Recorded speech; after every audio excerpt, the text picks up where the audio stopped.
Hello, everybody. Welcome to my YouTube channel. Thank you so much for joining me and watching this video. I hope you watch to the end because this video is very different. Today, I'm not doing a story from a book. I'm doing a story from my personal life, something that happened to me. I'm sure you'll be able to tell from the title of Ilokuzani video that I'll be talking about how I became a special needs mom. Most of my videos I speak mainly is Zulu and then English. I speak it here and there, but on this video I'm going to try to speak more English because I know a lot of mothers that are in the same space as me who are raising children with special needs, and nabongathanda for them to hear my story, and I would love for them to benefit as well. If there's anything they can learn from my story, for them to learn as well. So forgive me if kunabantu who will be upset ukuthi today I'm gonna speak more English than Zulu. I will say, for those who don't understand Zulu now, I apologize also because I'm also gonna, in certain instances, that you just can't explain certain things in English, so you have to use this Zulu. So bear with me. Zulu speaking people with English speaking people. I just hope that everybody is able to understand my story, and those who can learn from it, they learn from it. Those who are watching it just to understand where I am in my life, and with a journey that we've gone through with my daughter, that they're able to understand it. But if you don't, you can contact me privately and I can tell you the story. If you feel like you didn't understand it, you wanted to retold in Zulu, I can do that as well. So today ngizokhuluma ngokuthi what happened, because a lot of the times when people who know me personal or they've seen me post my daughter on Facebook, people will ask like what happened. And usually when they ask what happened, was she born like that? And then I'll be like, no, she wasn't born like that. And then they'll be like, what happened? Then I have to tell the story, which is not pleasant to do as well. But it is a long story, and there's certain things also that I don't have answers to, but I'll tell the story the best way that I can. Umntwana wami is classified as a child that has cerebral palsy, which is in short called CP. So umntanami, she does not, she wasn't born with cerebral palsy. I had a very normal pregnancy for 9 months. I went to the clinic, all the appointments were well. She was gaining weight as she was expected, and I went and I delivered. It was the first child that I delivered in the public hospital.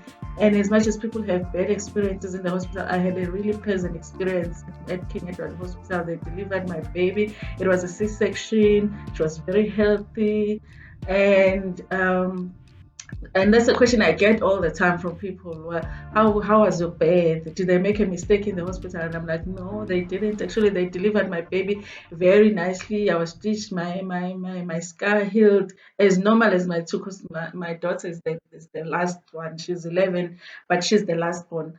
So um so I had a normal pregnancy, and there's a lot of kids. I'll speak about that later. There are a lot of kids who have CP who were born with it. But the kids where something happens during birth, when the mother is delivering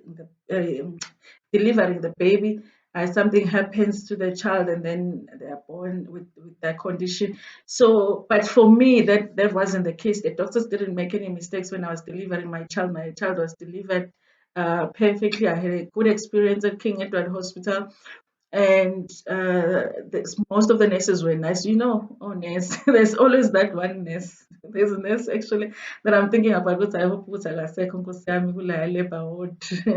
But yeah, my experience was, and then she was born and she was normal, and her development from birth up until she was like 2, she was okay. Like, she developed okay. She sat when she was supposed to sit. She walked. She crawled. She crawled. She stood, and she walked when she was supposed to walk, and she started talking. And then, because at that time, when I had her, I wasn't working, so I was taking care of her myself. Uh, and then and then I got a job because I had moved from Joburg to Devon.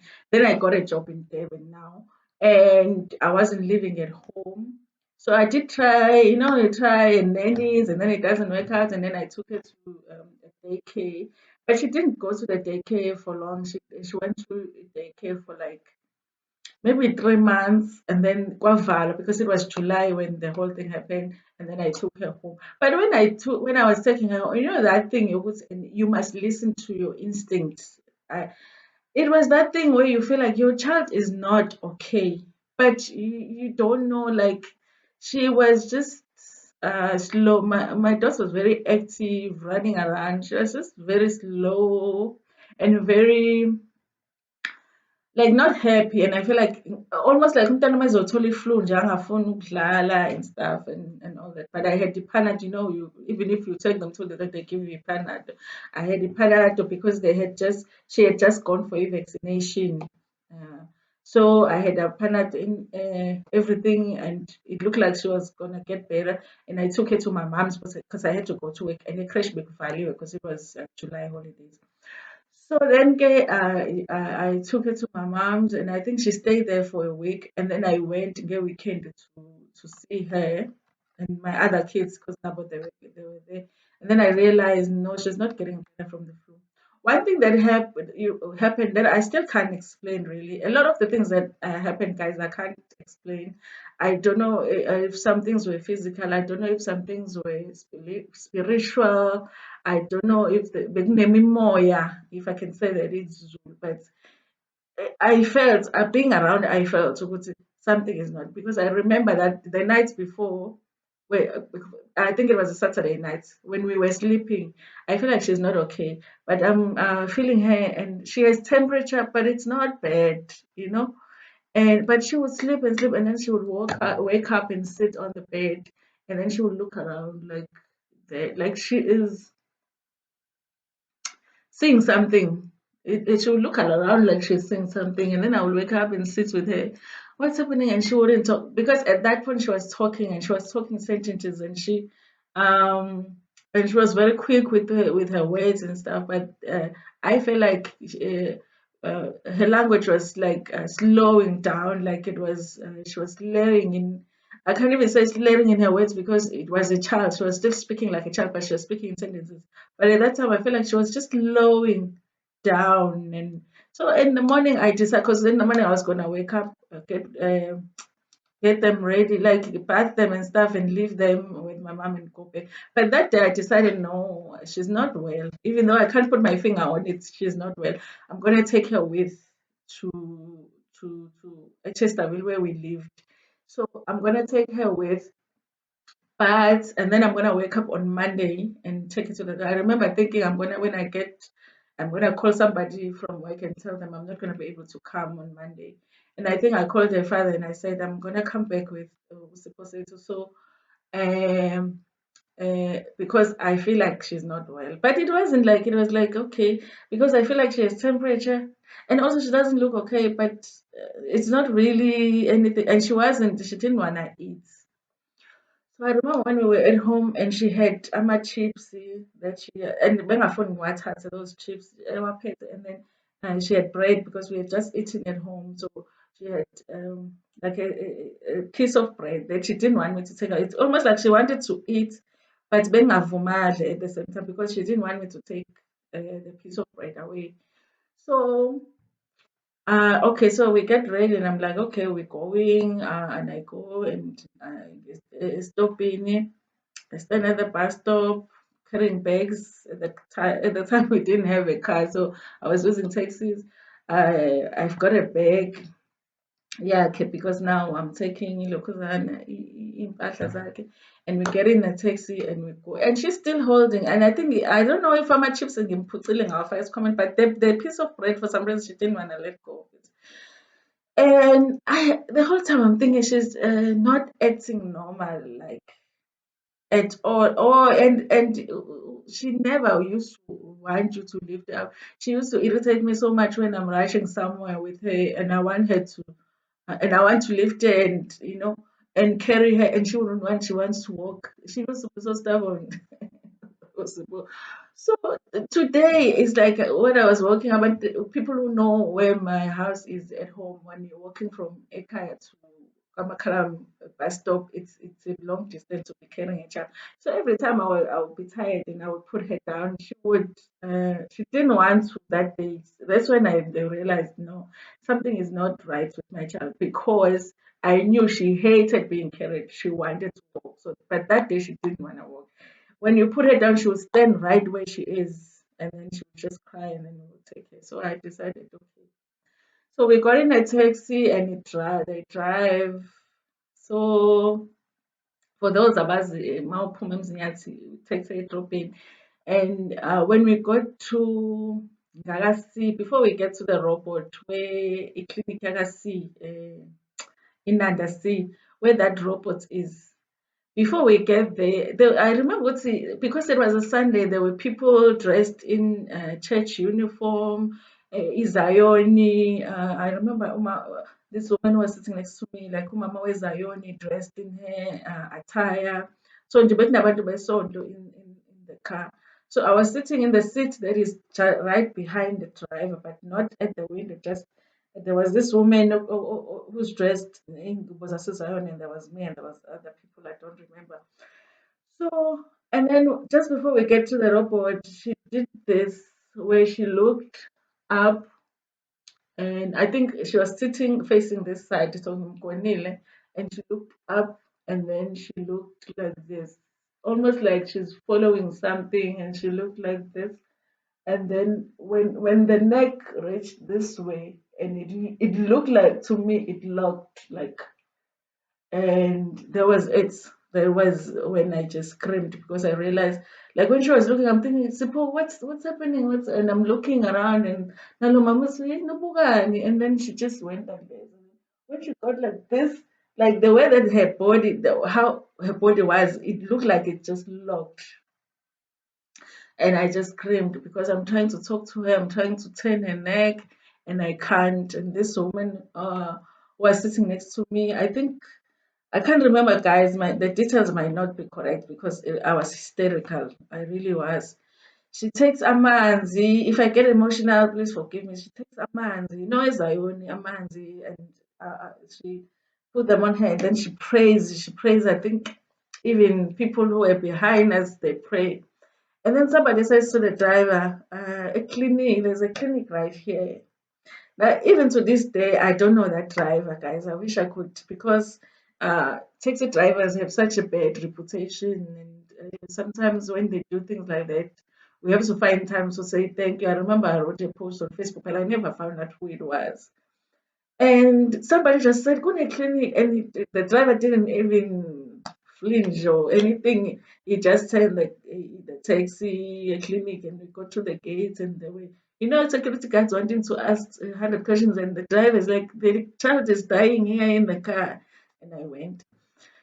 So, Mama, when we get to the clinic here, we're trying to explain what happened, and they take her. And I'm like, hysterical. I don't know what happened to her. I don't know if Mom Jovile or what. And then they called me to the room because I remember they took her to the room. And then I remembered when they say that the people say that when you're in the hospital, you must not really allow doctors and nurses to take your child away without them explaining what they're going to do to her. But by the time I thought about that, they were already busy with her, and I'm trying to argue with them. Can I just be in the room because I don't know what you're going to do to her?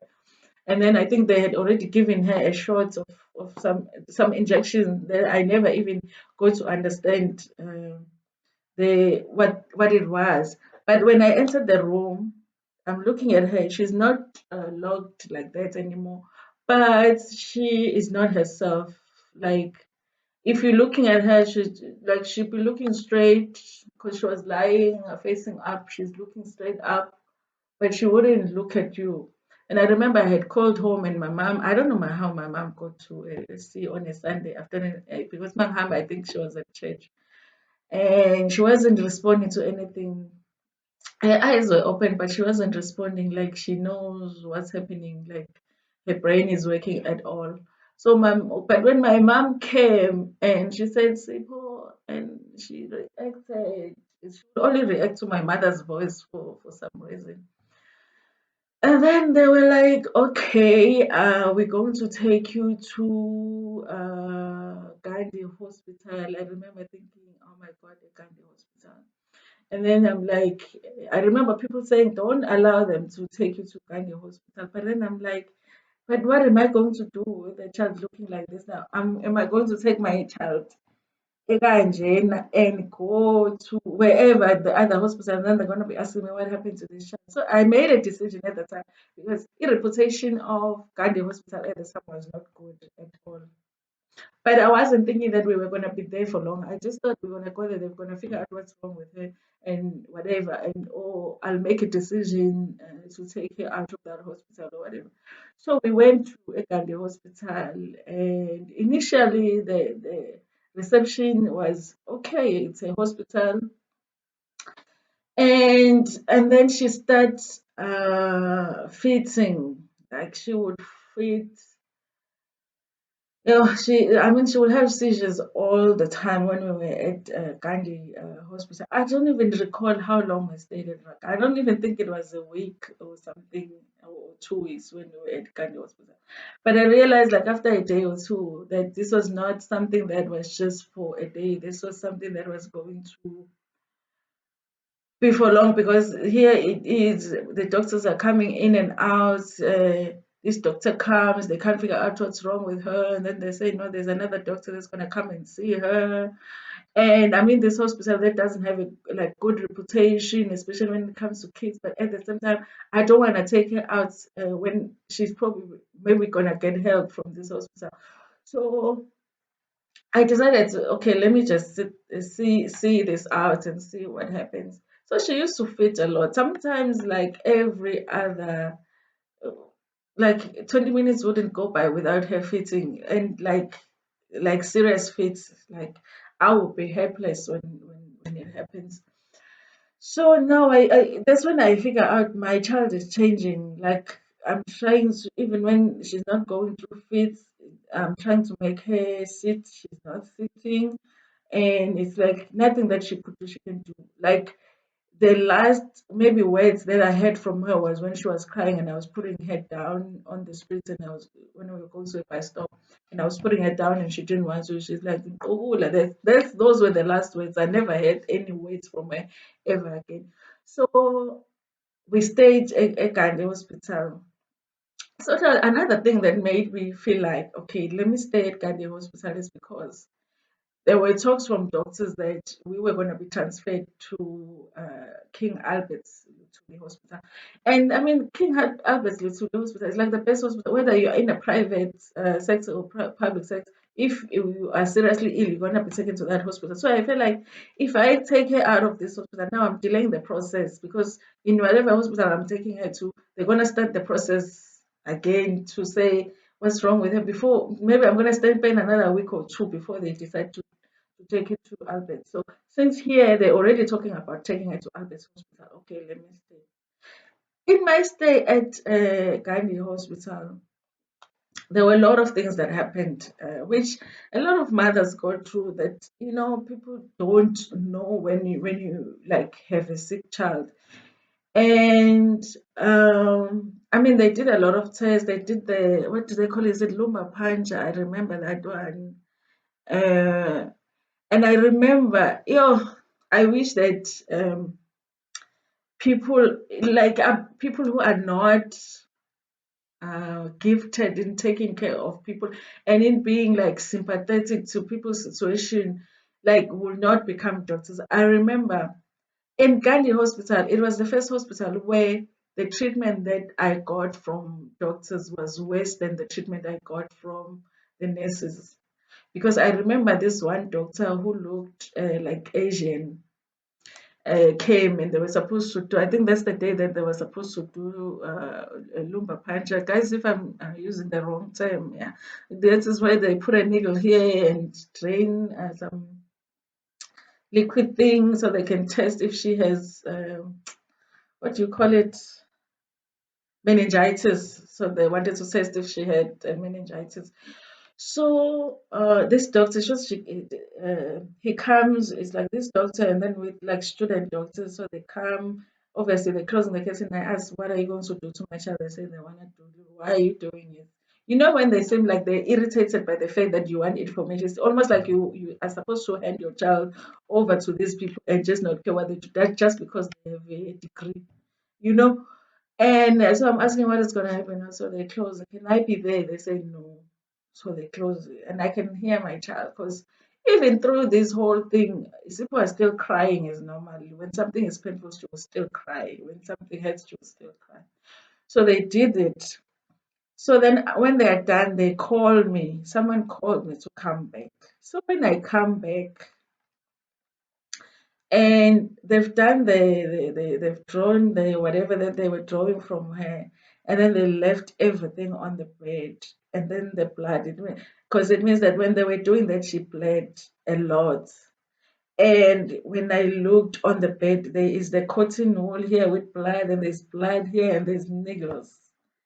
If I tell you that I lost it, not losing it in terms of like shouting at them, but I screamed, crying. Like that was the day that I screamed like the whole hospital. Like I screamed, I cried. I remember the nursing sister. I don't know if it was a matron. She came and she's like, "What the hell happened?" I'm like, "They left my child like this. Why do they have to leave it? Why do they have to leave all of this stuff here?" I remember her like screaming at the. She was like saying to this nurse, I don't know if she was a student, go and call those doctors. She called them, and the matron was like, "You guys, I'm not going to allow you to come here and work on my patients if you're going to do this. You're making my mothers, cry here.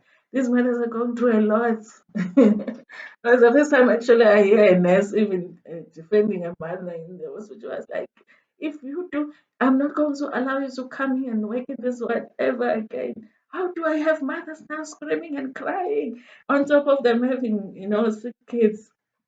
So this daughter comes with an attitude, and he was like one of those, I don't want to say, but he was like one of those, and then he cleans. Oh, I was upset. I was upset. And I think it was everything because I'm realizing this is not just a dream. This is like an ongoing nightmare that is not about to end. And every people are not understanding what I'm going through right now. So after we were in the hospital, I did all of these tests, and then they said that she has to go for a CAT scan, I think, but the CAT scan was only in what's that hospital by the beach? Eddington Hospital. So for a day, we went to Eddington Hospital. Ambulance took us to Eddington Hospital. I think the 2 weeks, yeah, I remember the 2 weeks that we were waiting. We were waiting for the CAT scan Eddington Hospital that they said was um, not working. And it was like the only, because I would ask, there's no other CAT scan in any other hospital. They were like, no, that's the only CAT scan. If you need to do a CAT scan, you have to go to Eddington Hospital. So we waited because they were saying the CAT scan it's not working or something, it needs to be serviced or what. So I think we waited that week, if it was a week or if it was 2 weeks, as I lost track of time. So then we went for a CAT scan. I think the frustrating thing about the whole thing was that every test that they were doing, they were not finding what was wrong. She was still having fits all the time, but they were not finding what is wrong. And the more she's having fits, obviously her brain is getting more damaged. That is my worry as a mom. Every time she has fits, because they're getting more and more tense, her brain is getting damaged. Nobody's finding out what's wrong with her. So even that thing for meningitis, they can be the like she doesn't have meningitis, and they're asking me about birth, they're asking me about allergies. There's nothing. I am telling them. It's like even doctors couldn't believe she was. I am telling them she was born normal. She was she walking? She was talking full sight. I will even tell them the things that she used to say. So we go for a CAT scan. The ambulance took us for a CAT scan, and then came back. I remember I even had to like build a home at Mother's Lodge in Gandhi Hospital. Like I would have her father come during the day to sit with her while I go and sleep, and then he would go, and then I would. Uh, And one thing about hospital, I don't know why hospitals would be. We had to fight so much for her father to. They'll be like mothers only. I'm like, why mothers only? Why don't they say parents only? You know, for her to be. They'll be like, no, I need him to. They'll be like, no, fathers only come during visiting hours. People who run hospitals, that rule doesn't make any kind of sense. It does not make sense to say fathers. Your child is sick in the hospital, you must wait for 1 o'clock to see your child. Like, it doesn't even make sense. I remember how much we had to fight for that. And I would say, I don't have anybody to come here. I would like, I don't have anybody else to come here. He has to come and sit with the child while I go and sleep. And yeah, so we went for a CAT scan. We came back. We waited. I don't know if we waited a day, whatever, guys. I don't have track of time. It's been so long. Besides that time, my mind was not working properly. It wasn't. So so the results come back and they say it's normal. So now they prepare for us to go to go to Albert's hospital. Now and then the doctors will come, like in public hospitals, not just the same doctors, they take shift. There would be nice doctors, but I know there was a certain shift of group of doctors that were not very nice. I hope those doctors are no longer doctors anywhere in the world, especially that one. And so there was it. We were going to Albert's Hospital, which I thought, okay, that's the best hospital. Surely, when we go there, they're going to find out what is wrong with my child. So, but I didn't know that what had just taken place was like a phase one of a nightmare that was not even close to ending. I thought that was it. I'm going to Albert. They're going to find out what's wrong with my child, and they're going to give me a cure, and then we're going to come home. But that was just the first phase of the nightmare that we went through. And being in a space like that, it's hard because you only see afterwards. I remember that there was so many mothers there, there were so many stories, but obviously your mind is focused on your own story so much that it's hard to focus on other people's stories. I remember a mom at Gandhi Hospital who was there with her child, and she had an arm in a cast. It's in a cast, ukhonkolo. She had an arm in a cast. At some point, she looked for, he sees have scissors. She went outside and she cut the thing. Everybody she was like, how am I going to take off my child with this thing? I don't know what had happened. I know that there was a father who was there. They ended up allowing him to stay there full time with the child because the mother, he said the mother is out there, I don't know, drinking or whatever. We thought the mother of the child had died.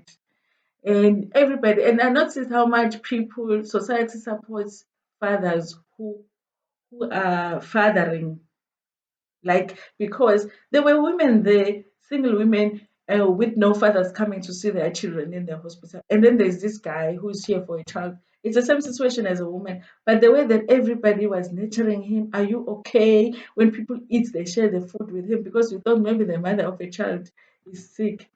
Now phela weekend, the mother comes on a Saturday looking tipsy, like she's coming from grooving and she has no time. She's still going to grooving. She left the father again. Yeah. There were so many funny stories there, but you're in pain, so you're not even able to, to laugh. And then there was the other one who the father comes and the one is not really the father, so they have to wait. The other one goes and then the other father comes. So as much as it was a very painful, it was a painful situation. When the situations in your life that come and you are like, you know what, this one has come for me. Like, this situation right here has been sent, whether it's sent by God or it's sent by the devil, but it is all under me, Nalena, because you don't know how you're going to get through it. That's how I was feeling. That's the type of situation that I was under. That I was like, "Le dlula nami le, le dlula na-" There were days the way I would forget that I have other two kids. Like, that's how my mind was, upside down. because I remember Ikolo Bezovulwa, because that happened, I think it was the 7th of July. And after a few weeks, Ikolo Bezovulwa, I didn't even know what was going to happen with my kids. So yeah, that is phase one, guys. The next video, I'm going to talk about my experience being in Kose Albert Lutuli Hospital. And then we're going to talk about maybe the next one. I'll talk about, because after we went to Albert Lutuli Hospital, then we went to a rehab center. No, I forget. We went to City Hospital before, when we were preparing to go to yeah, and then we went to City Hospital, and then we went to the rehab center, which was a positive experience, in Tabeni Hospital. If they still have the same staff in Tabeni Hospital and you want to take your child or your loved one who's had a stroke or something for a rehab, that's a rehab to go to. I had a good experience there with my child. So yeah, next time I'll tell. So, and I'll also just give lessons, life lessons. I'll share life lessons, because I learned a lot, guys, and I hope I'll be able to tell the story respecting my daughter's privacy. She has siblings too, and so I hope I don't offend anybody, and I hope one day I'm able to sit with her and you guys can see her. But YouTube has certain rules about showing children on video, so I want to read on that first and make sure that I don't violate any of the privacy, because she's not in a position to say if she wants to do something or not. So yeah, so next time I'll tell the next phase of the story. Thank you so much for watching. Please subscribe, guys. The next story, esizosenza, from the book siyeza nje khona maduze. Mhlawumbe ngizowa-uploada womabili lama videos, because phela i-purpose ye-channel yethu is to tell, it's Zulu storytelling. So this one is just a personal story. So maybe Lama videos, they will go up at the same time. So thank you so much for watching. Don't forget to like my videos, and also those who haven't subscribed, subscribe. But guys, remember, you only subscribe once. So if you try and press that button again, it will say unsubscribe, and then if you press it, then it takes you out. So don't do that. Thank you so much. Ngithanda kakhulu.